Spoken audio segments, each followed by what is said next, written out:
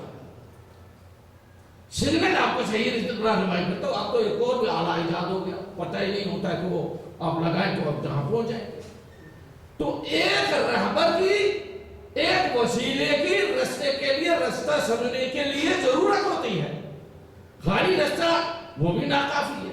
تو اللہ نے فرمایا کہ میں نے تو راستہ بنا لیا، لیکن اس راستے پر اگر تم چلنا چاہتے ہو تو اس سیدھے راستے کے لیے میں نے بھی کچھ ایسے رہنما بنا دیے ہیں، ایسے ہادی بنا دیے ہیں جو تم اس راستے کو نہیں سمجھتے، وہی اس راستے کو جانتے ہیں، کیونکہ یہ راستہ ان کے سامنے بنا ہے، یہ راستہ ان کے سامنے بنا ہے۔ تو دیکھیے ایک بندہ کو راستے کا پتہ ہی نہیں ہے تو مجھ سے اگر راستہ پوچھیں گے تو وہ کہے گا بھائی میں تو نیا ہوں، مجھے تو پتہ نہیں ہے، یہ آگے کہیں جا کے کہیں اور نہ مڑ جائے، مجھے تو پتہ نہیں۔ لیکن وہی بتائے گا جس نے ریسرچ کی ہو، جس نے وہ راستہ دیکھا ہوا ہو، وہی بتائے۔ تو اللہ نے کہا یہ صراط مستقیم ہے، یہ سیدھا راستہ ہے۔ اب سیدھے راستے پر چلنے کے لیے اللہ نے طریقے بتائے، اگر ان طریقوں کو استعمال کیا تو سیدھے راستے پر چل پڑے، اگر ان طریقوں کو استعمال نہیں کیا تو بھٹک پڑے، کبھی ادھر مڑ گئے کبھی ادھر مڑ گئے، کبھی منہ کو ادھر موڑ لیا کبھی منہ کو ادھر موڑ لیا، چونکہ آپ کے سامنے صراط مستقیم ہی نہیں ہے۔ محمد وعلے محمد بلندر صلوات۔ نماز پڑھ لی، نماز پڑھنے کے بعد اب سوچا صراط مستقیم کدھر ہے، تو ادھر مڑنے سے صراط مستقیم تو نہیں ملے گا، صراط مستقیم تو وہاں سے ملے گا جنہیں اللہ نے کہا ہے کہ ان کا راستہ یہی صراط مستقیم ہے۔ تو میرے دوستو دین جو ہے وہ دین اللہ کو پسند ہے جسے اللہ نے صراط مستقیم بنایا، جو صراط مستقیم ہے۔ صلوات محمد علیہ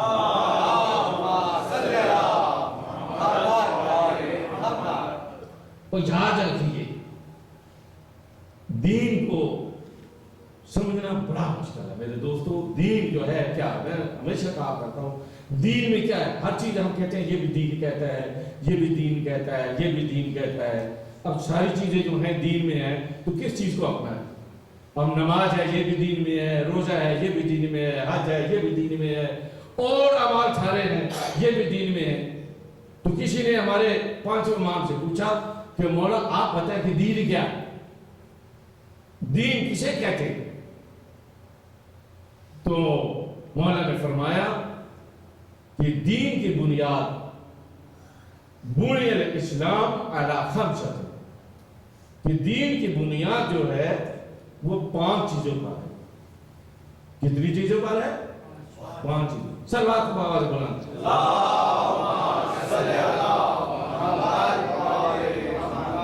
جی سر بالکل جھکا کے نہیں، پتہ نہیں چلے گا کہ آپ سو رہا ہے یا محبت میں بیٹھا ہے. ایسا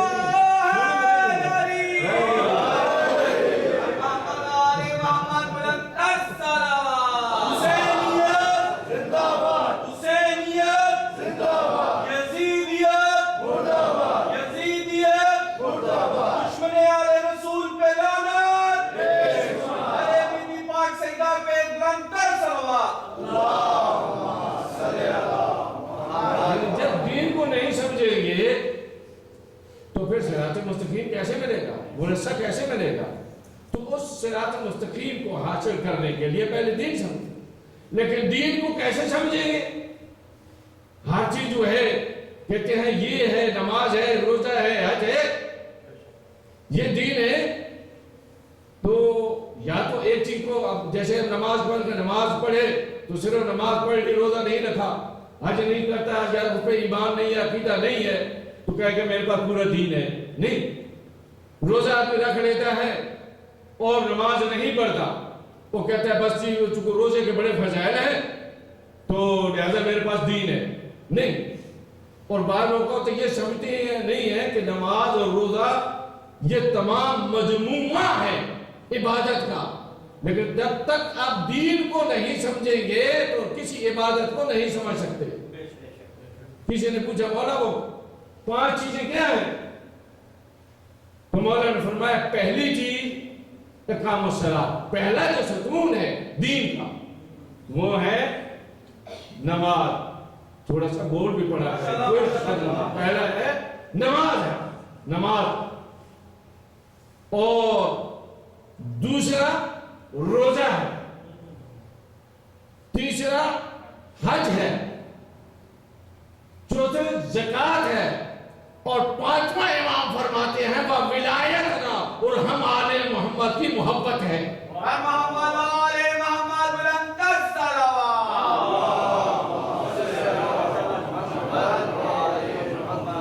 اب کہیں جب بہت بڑے نمازی ہم ہوئے تو بات یہ ٹھیک ہے، باقی ہو جو نہ ہو نماز تو پڑھتے ہیں، ہمارے پاس تو رسیدیں بھی ہیں، کمیٹیوں میں سب کچھ ہے، تو نماز تو قبول ہے، سچی چیز قبول ہے تو بچا لے گی.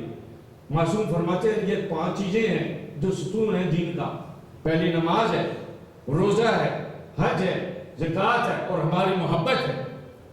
اب وہ بھی بڑا لاڈلا تھا سوال کرنے والا، تو اس نے کہا مولا ان 5 میں بھی کوئی تھوڑی سی بھی ایسا ہے کہ جو وزنی ہو، جو بھاری ہو؟ تو مولا نے فرمایا کہ تیرا مطلب کیا ہے؟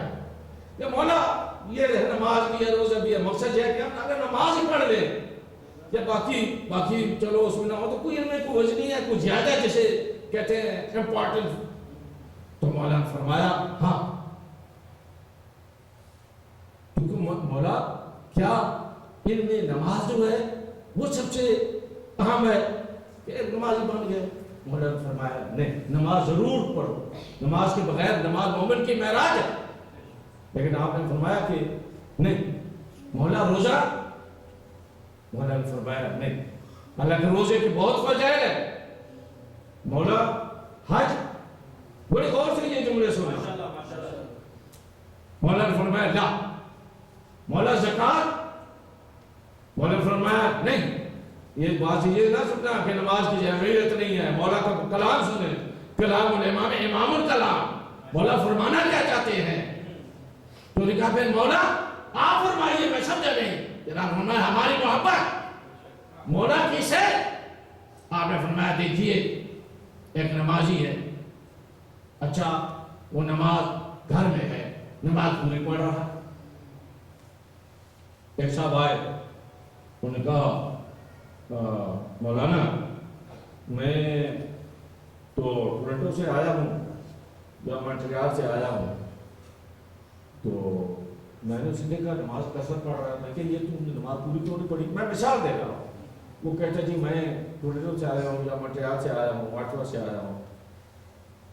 ٹھیک، آدھی نماز پڑھے، کثرت کی ہو گئی.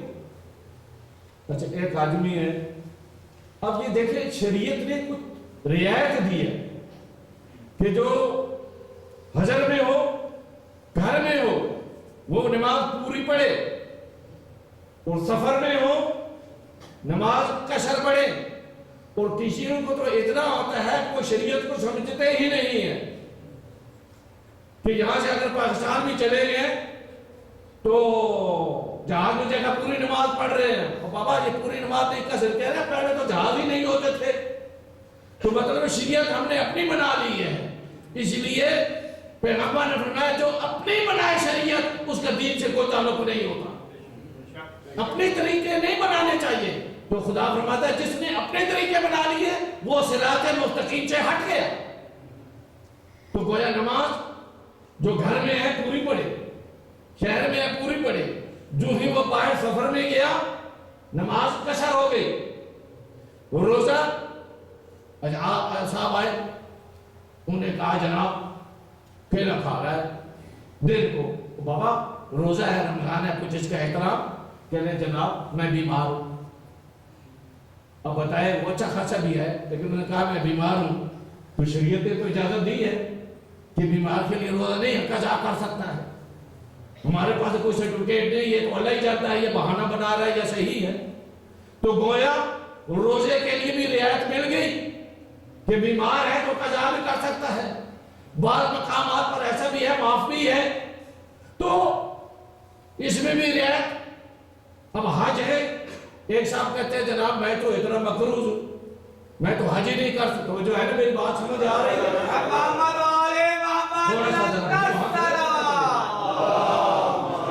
ایک آدمی حج کرتا ہے وہ کہتے ہیں جناب میں اتنا مقروض ہوں میں تو حج نہیں کر سکتا، تو اب بتائیں اس پہ حج واجب ہے؟ نہیں۔ ایک صاحب ہے وہ اسے کہو کہ جناب زکات دینا واجب، وہ کہتے ہیں نا میں خود بھوکا مار رہا ہوں میرے پاس تو کھانے کا نہیں ہوتا ہے، تو اس کے لیے زکات واجب نہیں۔ تو معلوم ہوا کہ نماز بعض جگہوں پر واجب ہے، بعض جگہوں پر نماز قصر ہے، روزہ واجب ہے، بعض جگہوں پر روزہ اسی طرح ہوتا ہے قضا ہو جاتا ہے، روزے کی قضا ہو جاتی ہے، بعض جگہوں پر حج جو ہے وہ ساخت ہو جاتا ہے، جو استطاعت نہیں رکھتا وہ حج نہ کرے، زکات جو صاحب نصاب وہ دے سکتا ہے، تو رعایت تو ہوگی، نماز میں بھی رعایت۔ اچھا جو صحیح اور تندرست ہے اس کے لیے وہ صحیح نماز پڑھے، جو کھڑا ہو کے نماز نہیں پڑھ سکتا اس کے لیے کیا حکم ہے؟ بیٹھ کے پڑھے، بیٹھ کے نہیں پڑھ سکتا لیٹ کے پڑھے، لیٹ کے نہیں پڑھ سکتا اشارے سے پڑھے، اشارے سے بھی نہیں پڑھ سکتا بس ارادہ کرے کچھ بھی کرے لیکن نماز کی معافی نہیں ہے، نماز کی معافی نہیں ہے بالکل۔ آپ کہیں گے یہ بھی کوئی عجیب بات ہے کہ شاید اس میں کوئی معافی ہو جائے کہ ہم ہر وقت ٹیکسی چلاتے ہیں یا ہم ہر وقت کاروبار کرتے ہیں دفتر میں ہوتے ہیں شاید نماز معاف ہو جائے، لیکن معصومین کا جو عقیدت مند ہے جو مولا کا ماننے والا ہے وہ یاد رکھے کسی مشکل میں بھی کیوں نہ ہو نماز معاف نہیں، لیکن پھر بھی رعایت ہے، رعایت ہے، اب پوری نہیں پڑھ سکتا قصر پڑے، روزہ پورا نہیں رکھ سکتا قضا کرے، اور اسی طرح سفر میں بھی روزہ جو ہے قضا ہو جاتا ہے، حج نہیں کر سکتا، حج نہیں کر سکتا، اس استطاعت نہیں ہے حج نہ کرے، زکات کے صاحب نصاب نہیں زکات نہ دے، لیکن معصوم فرماتے ہیں ولیکن ولایت را، ہماری جو محبت ہے چاہے صحت مند ہے چاہے مریض ہے چاہے چھوٹا ہے چاہے بڑا ہے چاہے جوان ہے چاہے بوڑھا ہے چاہے مرد ہے چاہے عورت ہے چاہے حضر میں ہے چاہے سفر میں ہے، جب تک ہماری ولایت نہیں ہوگی اس کا ایمان مکمل نہیں ہو سکتا۔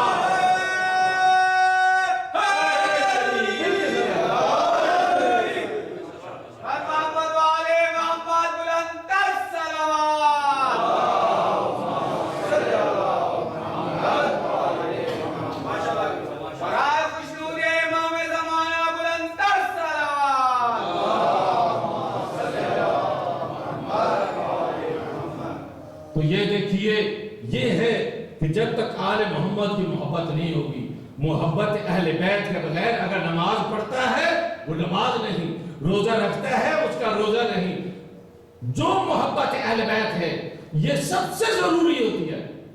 یہ جز نہیں ہے، یہ کل ہے. یہ نہ کہیں کہ محبت اہل بیت جز ایمان، میں اس کا قائل نہیں. جز ایمان نہیں، کل ایمان ہے. کیونکہ جز اگر ہو جائے پھر بھی وہ چیز باقی رہتی ہے. نہیں سمجھے؟ جز اگر ہو جائے پھر بھی وہ باقی رہتا ہے. دیکھو بندے کا اگر ایک ہاتھ نہ رہے پھر بھی بندہ تو رہتا ہے. دوسرا نہ رہے پھر بھی رہتا ہے. آنکھ نہ رہے پھر بھی بندہ تو ہوتا ہے.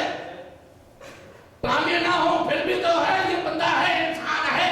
یہ جز چلا گیا پھر بھی ہے. لیکن یاد رکھو آل محمد کی محبت یہ جز نہیں ہے، یہ کل ایمان ہے. جب تک آل محمد کی محبت نہیں ہوگی جتنی نماز پڑھتے رہے وہ نماز نہیں ہوگی.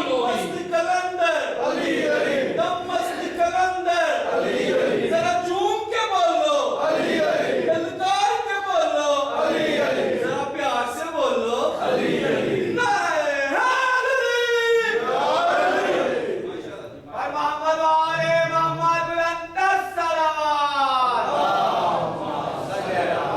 آپ کی محبتوں کو دیکھتے ہوئے تو میرا بھی دل چاہتا ہے تو حقیقتوں سے ہے بے خبر نہ علی کو دیکھ مجاز میں. تو حقیقتوں سے ہے بے خبر نہ علی کو دیکھ مجاز میں. یہ راز حق ہے نہ آ سکتے گا تیری سمجھ شعبہ باز میں. در کعبہ جو رکھے جمی تو حرم کی اس کو کہے زمین. تیرے دل میں حب علی نہیں تجھے کیا ملے گا؟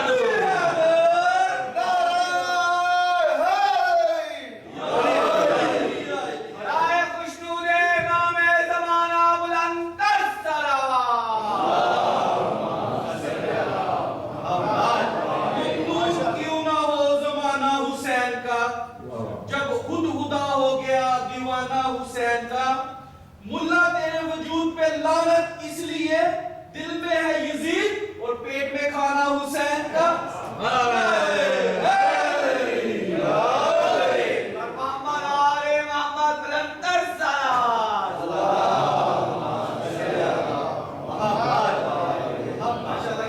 تو میں یہ عرض کر رہا تھا کہ آل محمد کی محبت جو ہے یہی صراط مستقیم ہے.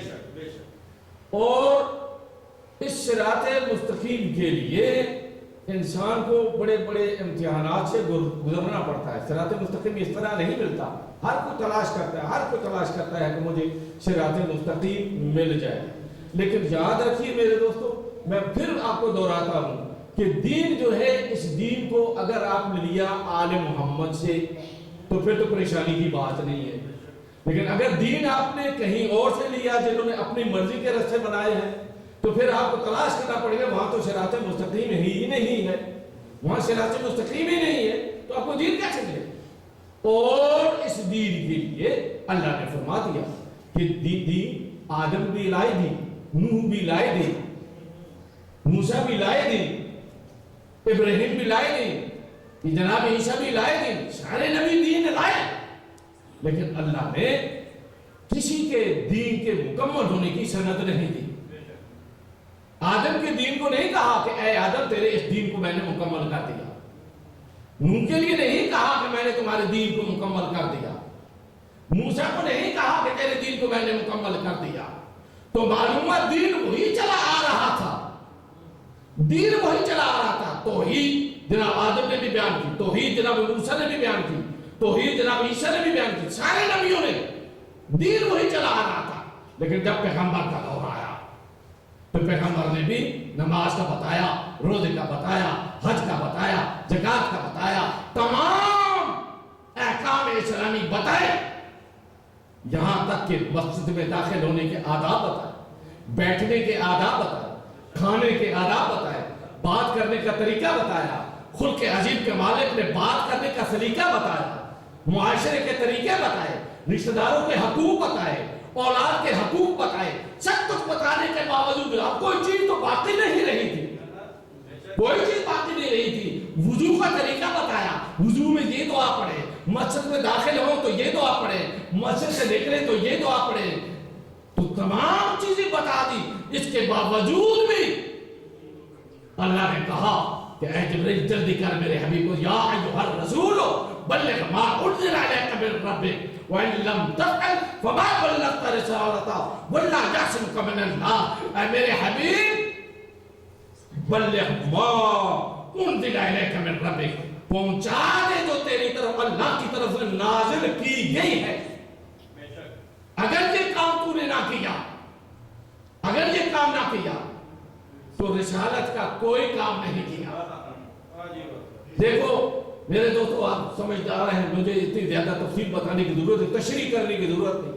یا ایھا الرسول، اے رسول، حالانکہ حضور کے بڑے نام ہیں، یا محمد بھی ہے، احمد بھی ہے، بشیر و نذیر بھی ہے، مزمل بھی ہے، مدثر بھی ہے، لیکن آج اللہ نام کو نہیں لے رہا، عہدے کو لے رہا ہے۔ یا ایھا الرسول، اے رسول، تاکہ یہ جو پیغام پہنچانا ہے اگر نام لیتے تو دنیا کہتی کہ بھائی یہ چونکہ اللہ کو پیار آ گیا، یہ اس وقت کے لیے یہ ایک ذاتی مقصد تھا، لیکن رسول کہا، معلوم ہوا کہ یہ جو پیغام دینا ہے اس کا تعلق سرکار سے ہے، اس کا تعلق نبوت اور رسالت سے ہے، رسالت سے ہے۔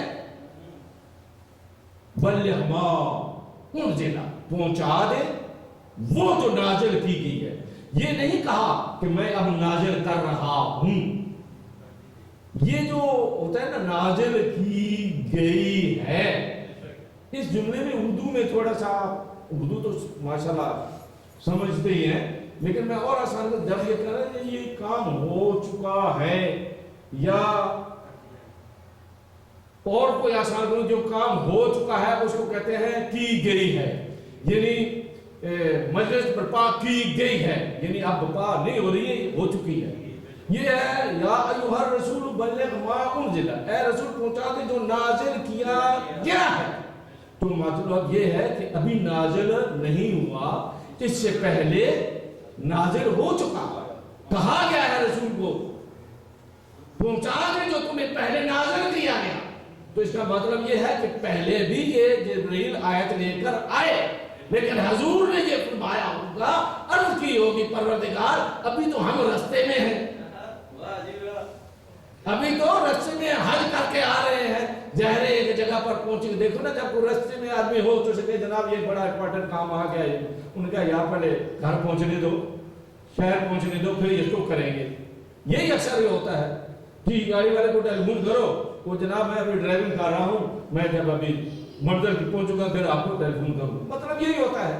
تو پہلے یہ پیغام آ چکا، تو پیغمبر نے کہا کہ حج پہ جا رہے ہیں، وہ واپس جا کے اس کا اعلان ہوا، لیکن اس کے بارے میں جب کچھ چیز مگوئیاں ہونے لگی، پتہ چلا کہ حضور یہ اعلان کریں گے، اور جلدی جلدی اپنے اپنے علاقوں کو انہوں نے جانے کا ارادہ کیا، تو پھر خدا کی طرف سے جبرائیل آئے، یا ایھا الرسول بلغ ما انزل الیک من ربک، میرے حبیب ابھی موقع ہے یہ پہنچا دو، کیونکہ اگر یہ پہنچایا نہ کہا تو کوئی ادھر چلا جائے گا، کوئی ادھر چلا جائے گا، کوئی ادھر چلا جائے گا، یہی موقع ہے پہنچا دو۔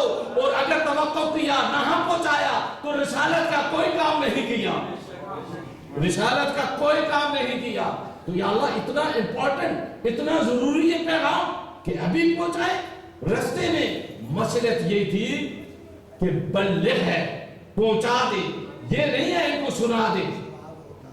دیکھیں پیغام کا یہ ہے، جب کہتے کہ آپ اعلان کر دیں، پہنچا دے، پہنچانے میں، سنانے میں، بتانے میں، دکھانے میں یہ تھوڑا سا فرق ہوتا ہے۔ پہنچائی وہ چیز جاتی ہے، جب جناب یہ چیز پہنچائے، مطلب یہ ہے کہ یہاں سے جہاں تک جانی ہے وہاں تک وہ پہنچ جائے، یہ ہوتا ہے پہنچنا۔ ایک ہوتا ہے بھیجنا، بتانا، بس کسی نے سنا کسی نے نہیں سنا۔ پہنچانا یعنی جہاں تک بھی ممکن ہے وہ چیز پہنچ جائے۔ خدا نے کہا یہ پہنچا دے۔ اب 1,24,000 صحابہ کرام کا مجمع، اب 10 آدمیوں میں بھی تقریر کرے تو لاؤڈ سپیکر کی ضرورت ہوتی ہے، اب وہاں 1,24,000 کا جہاں مجمع ہے وہاں رسول کس طرح پہنچائیں گے؟ تو اللہ نے کہا میرے حبیب انتظام میں کرتا ہوں. تو گویا انتظام خداوندی بھی تھا, وہ یہ تھا. انہوں نے کہا کہ اچھا سارے جب لوگ اکٹھے ہو گئے, میں پورا واقعہ نہیں پڑھ رہا, بس ہو چکے ایک جملہ میں لے کر آتا دین پہ. تو جب سارے لوگ اکٹھے ہو گئے, جب جا چکے تھے, ان کو بلایا گیا, جو آ رہے تھے ان کا انتظار کیا گیا, تو ضرور چاہے میں گوئے ہوں گی کہ بھائی نماز کا بھی حکم مل چکا, روزے کا حکم بھی مل چکا, زکات کا بھی حکم مل چکا, سارے احکام تو مل چکے, یہ کون سا ایسا عمل ہے جسے جناب بلال کا حج علاؤ خیر العمل, یہ خیر العمل ہے کیا؟ تو دیکھا تو اس وقت رسول نے فرمایا, تو کسی نے یہ سوچا ہوگا کہ یار چلو سن ہی لو کیا کہتے ہیں, سن لے ہر کوئی. لیکن پیغمبر سمجھتے تھے. دیکھنا ایک آدمی کو پابند کرنا ہو نا, ٹھہرانا ہو, اس کا طریقہ کیا ہے؟ گاڑی کی چابی رکھ لے. سمجھ آ رہی ہے بات؟ یعنی ایک آدمی ہے آپ کے پاس آیا ہے تھوڑی دیر کے لیے, اب اس کو جلدی ہے, تو مذاکرت یا جی ان کی چابی رکھ لی تو بندہ اس وقت تک پابند ہوگا. سمجھ آئے نا؟ چابی رکھ لی, محسن صاحب, محسن ملک بھائی, چابی رکھ لی, سواری کی, یعنی سواری میں ایک آدمی آیا, اب جب تک وہ سواری کا انتظام اس کے پاس نہیں ہوگا, آسانی نہیں ہوگی, تو کیسے جائے گا؟ تو میں کہتا ہوں وہ اس وقت میں بڑا عجیب یہ منظر تھا. کسی نے یہ کہا ہوگا کہ یار 2 منٹ سنیے تو ہم تو اگر یہ شروع کریں گے تو چلے جائیں گے, لیکن پیغمبر نے بھی سمجھتے تھے.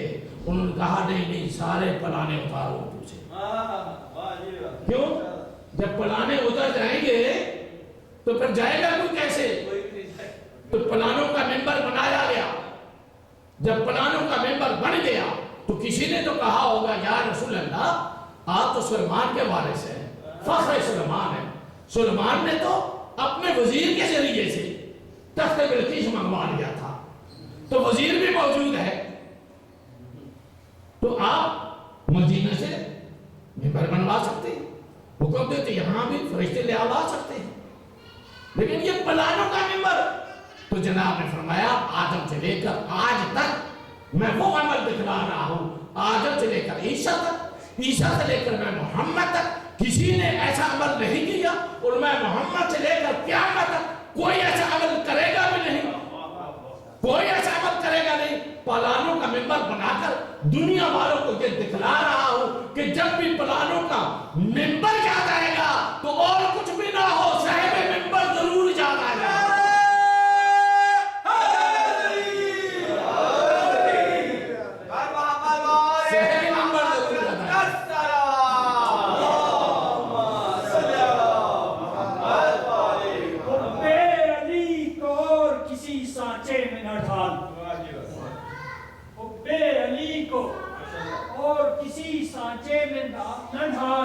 یہ تو بس نام ہے فقط اسلام کا. یعنی جب بھی رہی اسی آپ یہ دیکھیں, میں پچھلے دنوں ٹورنٹو میں عید غدیر کا وہ پروگرام تھا, تو ایک ہمارے دوسرے برادران میں سے انہوں نے کہا جی آپ آئے نہیں ہیں. میں نے کہا یار وہ عید غدیر کا ہمارا جشن تھا, تو کہتے ہیں اچھا اچھا وہی جو من کو مولا وعدہ نہیں مولا. تو آج یہ دیکھیے سب کو پتا ہے کیوں غدیر کا, تو وہ میں یہ عرض کرتا صحبی ممبر یاد آئے. تو جب بن چکا اب سوچا کہ حضور خطبہ دے دے, کہتے سب سے بڑا طولانی خطبہ پیغمبر اسلام نے دیا. بس مختصر کیا میرے دوستو, میں جب حضور نے اس خطبہ دیا اپنا تعارف کرایا اور بتایا کہ دیکھو میں کون ہوں. انہوں نے کہا آپ ہمارے آقا مولا ہے, ہمارے سردار ہے. تو حضور نے ان اللہ مولائی وانا مولا المؤمنین, اللہ میرا مولا ہے, میں مومنین کا مولا, مومنین کا مولا. پھر تو ان اللہ مولائی, اللہ میرا مولا, وانا مولا المؤمنین, میں مومنین کا مولا. من کنت مولا فہذا علی المولا, جس کا میں مولا اس کا یہ علی مولا.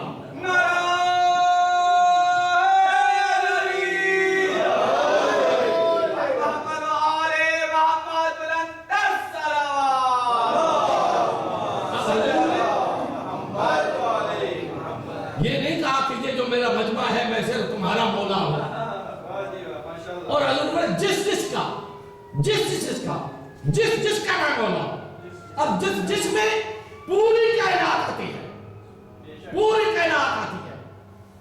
تو حضور آدم کے بھی مولا ہے، حضور نوح کے بھی مولا ہے، حضور موسیٰ کے بھی مولا ہے، حضور ابراہیم کے بھی مولا ہے، حضور عیسیٰ کے بھی مولا ہے، حضور جبرائیل کے بھی مولا ہے، حضور صحابہ کا بھی مولا ہے. تو حضور نے فرمایا اگر میں آدم کا مولا تو علی آدم کا مولا، اگر میں نوح کا مولا علی نوح کا مولا، اگر میں ابراہیم کا مولا علی ابراہیم کا مولا، اگر میں موسیٰ کا مولا علی موسیٰ کا مولا، اگر میں یوسف کا مولا علی یوسف کا مولا، اگر میں ایوب کا مولا علی ایوب کا مولا، اگر میں عیسیٰ کا مولا علی عیسیٰ کا مولا، اگر میں آسمان والوں کا مولا علی آسمان والوں کا مولا، اگر میں زمین والوں کا مولا علی زمین والوں کا مولا، اگر میں جنت والوں کا مولا علی جنت والوں کا مولا، اگر میں صحابہ کا مولا تو علی صحابہ کا مولا.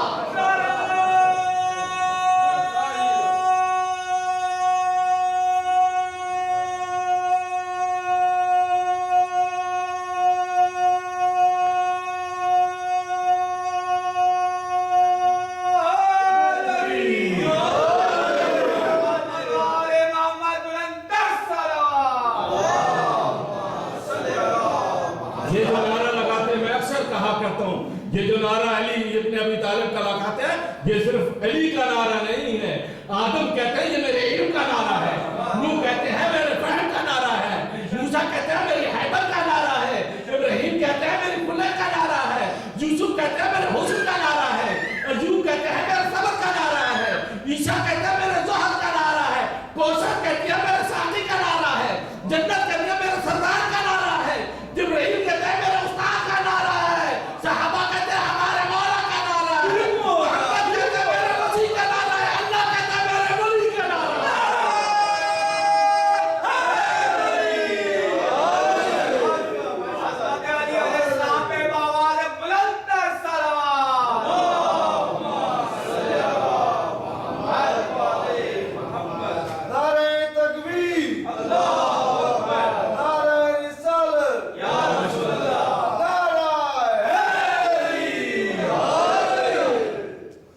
تو لوگوں نے جب علی کی ولایت کا اعلان ہو گیا، لوگوں نے آ کے مبارک دی، بخیر لکھا یا علی ابن طالب اصبحت مولا مولا مومنین والمومنات، کہ تم مومن اور مومن مردوں کو اور مومن عورتوں کے مولا ہو گئے. تو معلوم ہوا اب مولا کو اس نے تو سمجھ لیا کہ علی کے مولا کے معنی کیا ہے.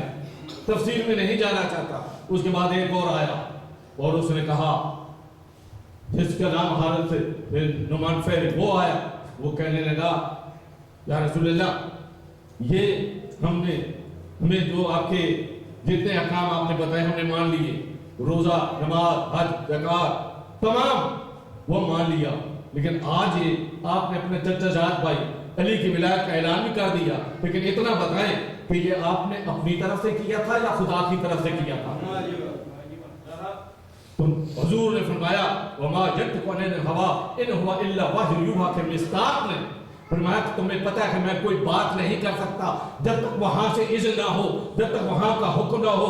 میں اللہ کی منہ بولتی زبان ہوں، اللہ کے اجازت کے بغیر میری بات نہیں ہوتی، کوئی بھی بات میں اللہ کے اذن کا بغیر نہیں کرتا، یہ اللہ کا حکم ہے. تو کہنے لگا اگر یہ اللہ کا حکم ہے، اگر یہ اللہ کا حکم ہے تو اے اللہ مجھ پہ عذاب نازل کر، یہ مجھ پہ عذاب نازل کر. سالہ سائل پہ عذاب واقع، اس نے کہا عذاب نازل کر، عذاب نازل کر. ابھی یہ دعا اس کے مانگنی تھی کہ آسمان سے پتھر نازل ہوا اور اس کو فلار کر دیا.